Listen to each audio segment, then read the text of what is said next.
Bismillahirrahmanirrahim. Assalamu alaykum, hörmətli televizor görüşlər.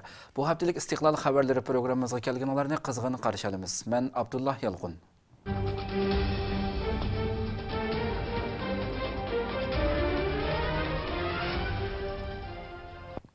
İki Cumhuriyet günümüz xatırlandı.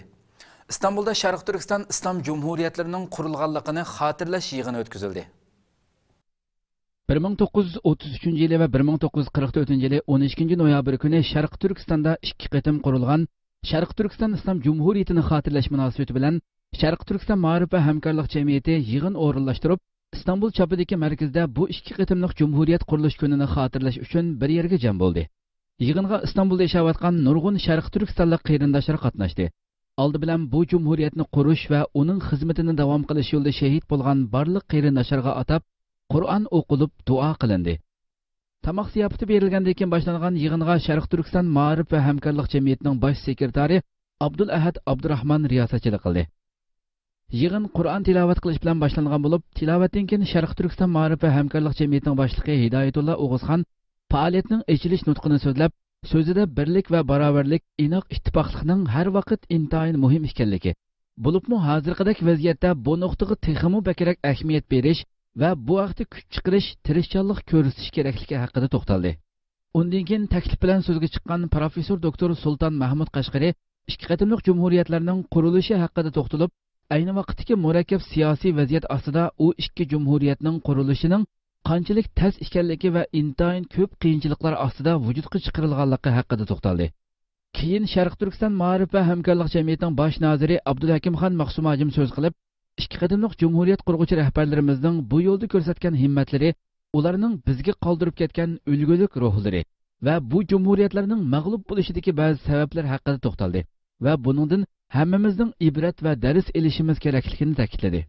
Faoliyatning oxirida so'zga chiqqan jamoat arbobi Abduqodir Yapchan so'zida hozirgi mezgildagi Şərq Türkistanning ichi va sirtidagi murakkab vaziyatda xato fikr va tushunchalarning bu xato tushuncha va onglar bilan o'ttirg'i chiqayotgan ba'zi foydasiz shundaqla umumning manfaatiga zid bo'lgan ishlar haqida to'xtalib, mayli qandaqli vaqt va o'rin, qandaqli zamon va vaziyat bo'lsin, har bir musulmonning cho'qim Qur'on va sunnat yo'lidan ayrilmasligi kerakligini ta'kidladi. Faoliyat Abduqodir Yapchanning qilgan duosi bilan oxirlashdi. Kahramanlarimizning Allah duosini ijobat qiling. Gunohlarni mag'firat qiling. Bizda har qanday gunoh bo'lgan bo'lsa, bu qiling Allah. Mag'firat qiling Allah. Sening dining, sening Qur'oning, senin peygamberinin sünnet etrafı zıç uyuşkunluğu qilgin. Bizni yaman niyetten, yaman garazdan, qo'ruqsiz, qo'ruqtametdan. Xitoy 22 Uyg'ur imomga ig'ir qamoq jazosi berdi.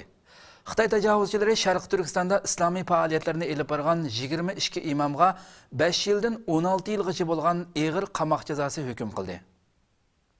Xitoy doiralari Şərq Türkistan'da islomiy faoliyatlarni elib borgan 22 imomga 5 yildan 16 yilgacha bo'lgan ig'ir qamoq jazosi bilan hukm qildi. Xitoy doiralarining Şərq Türkistan'dagi musulmonlarga elib borgan besim va zulmlari to'xtamasdan, balki texmi tez suratda davom qilmoqda. Xitoy doiralari Şərq Türkistan'dagi 22 Uyg'ur imomga ularning elib borgan diniy faoliyatlari sababidan ig'ir darajada jazolar berdi. Xitoy doiralarining oldingi kuni bergan bayonnoma qarorida Şərq Türkistan'daki 22 Uyg'ur imomning hukumat tarafidan rasmiy vazifalantirilmagan turib tabliq qilganligi va diniy faoliyatlarni elib borganligi sababi bilan ig'ir qamoq jazolariga hukm qilinganliklari bildirildi. Qarorda eng az 5 yil, eng ko'p 16 yil qamoq jazosi berilgan. Xitoy doiralari buningdan burun hukumat tarafidan rasmiy vazifa berilgan ba'zi imomlarni hech qanday sabab ko'rsatmasdan vazifasidan qoldirgan edi. Amdilikda yana jamoatga Xitoy belgilab berganning sirtida vaziyat bergan imomlarni qonunga xiloflik qildi degan bahona bilan qamoq jazosiga mahkum qilganligini e'lon qildi. Mahmud Qashqari xalqaro hikoya musobaqasi o'tkazildi. Yevro Asiya Yozuvchilar birligining hamkorlashishi bilan o'tkazilgan 3-navbatlik xalqaro Mahmud Qashqari hikoya musobaqasining Turkiya bo'limi xulosalandi. 3-navbatlik xalqaro Mahmud Qashqari hikoya musobaqasining Turkiya bo'limi xulosalandi. Musobaqaning Turkiya bo'limida Sut qerindishim nomli asari bilan Amal Dinsevan birinchilikka erishdi. Yevro Asiya Yozuvchilar birligining hamkorlashishi bilan o'tkazilgan 3-navbatlik xalqaro Mahmud Qashqari hikoya musobaqasining Türkiye bölümüge qatnaşqıçılar intayin köp oldu. Musobaqa bargancha hammaning diqqatini tortmoqda. Davlatlik va xalqarалық saviyada o'tkazilayotgan bu musobaqa to'limi tez surat bilan xalqarалық an'anaviy musobaqaga aylanish qarab ilgirlamoqda. Musobaqaning Turkiya qismiga Turkiya yozuvchilar tarafidan 212 hikoya va Turkiya sirtida turkcha o'rgangan yozuvchilardan 16 hikoya bo'lib, jami 228 hikoya qatnashtirildi. Bu ikki guruhdagi hikoyalarni Turkiya baholag'uvchilar hay'ati 4 bosqichga bo'lib baholab chiqdi. Musobaqa natijasi tovandikicha. Amal Dinsevan Süt Qerindishim nomli asari bilan 1-chi. Muhammad Amin Gurdamur Sunuq qalam nomli asari bilan 2-chi bo'ldi. Chaner Chaylak bilan Savim Yakaji Samutning avlodlari va Qoshtishi nomli hikoyalari bilan 2-chilikka erishdi. Turkiya sirtidan turkcha yozgan hikoyasi bilan musobaqaga qatnashuvchi 16 yozuvchilar orasidami darajaga erishganlar baholab chiqilib, baholag'uvchilar rag'batlantirish mukofotiga erishdi. Ozarbayjondan Paykar Ibrahimova Xiyoli yozuvchining tarjimalari nomli hikoyasi bilan 1-chi. Nurg'ali Jusipbay Kesilgan Ilanguch nomli hikoyasi bilan 2-chi. Janna Iman Qulova Nali nomli hikoyasi bilan 3-chi bo'ldi. 3-chi navbatlik xalqaro Mahmud Qashqari hikoya musobaqasining Iroq, Ozarbayjon, Shimoliy Siprus Turk Jumhuriyati, Albaniya va Bosniya qatorliq davlatlardagi bo'limlarining natijalari pat yaqinda har qaysi davlatlar tomonidan e'lon qilindi. Tojikistonda musulmonlarga qarata zulm og'irlashmoqda. Tojikiston parlamenti xizmat va ish o'rinlarida namoz o'qishga ruxsat qilish kerakligi to'g'risidagi qonun taklifini rad qildi. Tojikiston parlamenti xizmat va ish o'rinlarida namoz o'qishga ruxsat qilish kerakligi to'g'risidagi qonun taklifini rad qildi. Tojikiston parlamenti Islomiy Uyg'unish partiyasidan bo'lgan 2 nafar xalq vakil tarafidan parlamentning muzokarasiga sungan ish o'rinlarida namoz o'qishni cheklash haqidagi qonunni amaldan qoldirish taklifini rad qildi. Bu taklif xalq vakillaridan bo'lgan Muhiddin Qabiri va Said Umar Husayn tarafidan sunilgan edi. Bu taklif sunilib, parlamentda 3 oy davom qilgan muzokaralardan keyin bu taklifning hech qanday kuchga ega bo'la olmaganligini isbotladi. Nupusining eng ko'p qismi musulmonlardan tarkib topgan Tojikistonda faqatla uylarda namoz o'qish va masjidlarda namoz o'qishga ruxsat qilindi. Idora jamiyat va ish o'rinlarida namoz o'qish bo'lsa butunlay cheklangan bo'lib, ish o'rinlarida namoz o'qigan musulmonlar ko'zga cheliqib qolsa, ularga og'ir darajada jazo berildi. Kuzatuvchilar bu davlatda bexatarlik kuchlarining masjidlarning eshik oldida turib navbatchilik qilganligi va namoz o'qishga kelganlarning kimligini tekshiradiganligini, bu davlatga nisbatan haqiqatan intayin cho'ng bir nomusliq ish deb qaraydiganligini bildirgan. Hatto bolalarni masjidlarga avatgan ota-onalar ko'ztilishda tutilib jazolantirildi. Bolalarni masjidlarga kelishga ruxsat qilgan imomlar bo'lsa, soqchilar tomonidan so'roqqa tortilib, bu ishning takrorlanmasligi uchun qo'l qo'yib berishga majburlandi. Davud o'g'li dunyo Halabdagi fojialarga qarab turibdi dedi. Turkiya Cumhuriyeti Bosh ministri Ahmet Davutoğlu dunyoning Halabdagi fojialarga qarab turayotganligini aytdi. Turkiya Cumhuriyeti Bosh ministri Ahmet Davutoğlu G20 davlatlar yig'ini uchun Avstraliyaga qarab yo'lga chiqishdan burun Suriya haqida to'xtaldi. U Halab masalasida cho'nqur qayg'uryapmiz. Dunyo bu vahshiylikka qarab turibdi dedi. U xalqaro jamiyatlarning Iroq Sham Islom davlati terrorlik tashkilotining hujumiga duch kelgan Kobaniga ko'ngil bilgandek, Bashar Asad hokimiyatining qirg'in qilishiga duch kelgan Halab xalqiga ko'ngil bo'lmaganligiga norozilik bildirdi. U Halabdek cho'ng shaharda vahshiy fojialar yuz berayotgan bo'lsa-mu, Suriya hokimiyatini to'sish u yoqda tursin, inkosmi qaytarilmagan bo'lsa, buni so'zlashish lozim dedi. Bosh ministr Ahmet Davutoğlu oxirida yana mundaq dedi.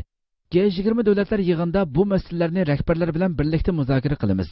Halabdagi fojialarning to'xtatilishi uchun hamma tarafdan kerakli qadamlarni tashlashini talab qilamiz.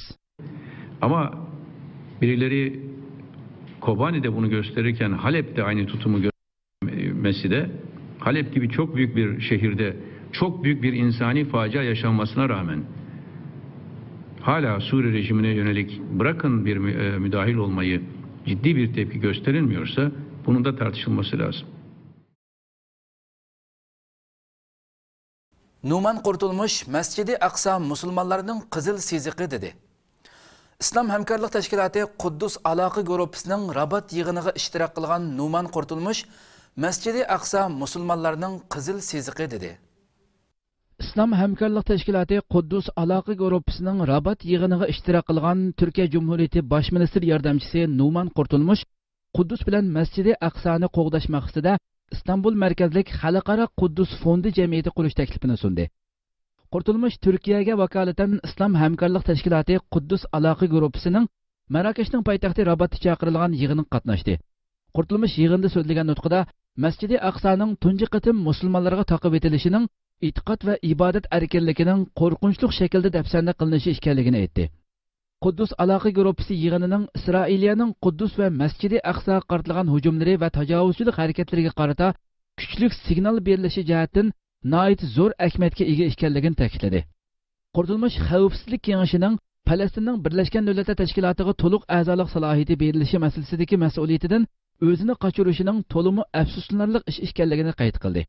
Qurtulmush yana Turkiyaning Islom Hamkorlik Tashkilotining Quddusga munosabatlik harakat planiga hassa qo'shadiganligini eskartish bilan bir vaqtda takliflarini sundi.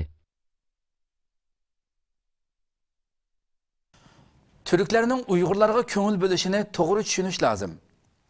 Türkiye Dini İşler İdaresi Başlığı Mehmet Görmez, Türkiye xalqining Uygur musulmonlarga bo'lgan sezgurligini to'g'ri tushunish lozim dedi. Türkiye Dini İşler İdaresi Başlığı Mehmet Görmez, Xitoy hay'ati bilan ko'rishganda Uygurlarning diniy erkinlik talablari ustida to'xtaldi. Mehmet Görmez, Türkiye xalqining Uygur avtonom rayonida yashayotgan musulmonlarga bo'lgan sezgurligini to'g'ri tushunish lozim dedi. Türkiye Dini İşler İdaresi Başlığı Mehmet Görmez, Xitoyning Chet el do'stlik federatsiyasi boshlig'i Zhang Yijong va hamrohligidagi hay'atning ziyoratini ishxonasida qabul qildi.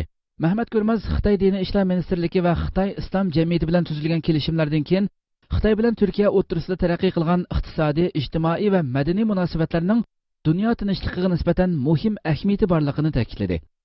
Mehmet Görmez, Türk xalqining Uyg'ur avtonom rayonida yashayotgan musulmonlarga ko'ngil bo'lishini to'g'ri tushunish kerakligini qayd qilib, Türkiye xalqi ishlatayotgan tilning otasi hisoblanadigan Turk tillar divonining yozuvchisi, tunji turkcha lug'atni maydonga chiqaruvchi Mahmud Qashqari ana shu yerda yotmoqda. Türk islom tarixi va kulturiy jihatdan eng muhim asar hisoblanadigan Qutadg'ubilik siyosatnomasining yozuvchisi Yusuf Xas Hojibmi ana shu yerda yotmoqda. Türkiye xalqi Uyg'ur rayonidagi xalqlarni o'zlarining otasi deb qaraydi. Bu 25 million urug' tuqqinimiz bor deganlik bo'ladi. Bu har ikki davlat o'rtasidagi madaniy boyliqni texmo cho'ng boyliqqa aylantirish uchun isil fursatdir dedi. Mehmet Görmez, Xitoyda musulmon xalqlarning talablariga alohida ahamiyat berilishi kerakligini ta'kidlab, tarixda yuz bergan azobliq voqealarni bilamiz. Shundaqdimi musulmon xalqlarning talablariga e'tibor berilgan asosda xizmat boshlash lozim. Soqchilarga aloqador jinoiy ishlar bilan diniy erkinlik masalalarini bir-biridan ayirib qarash lozim dedi. Mehmet Görmez, Uyg'urlarga diniy ta'lim-tarbiya berish jihatda har turli yordamda bo'lishga tayyor ekanligini bildirdi.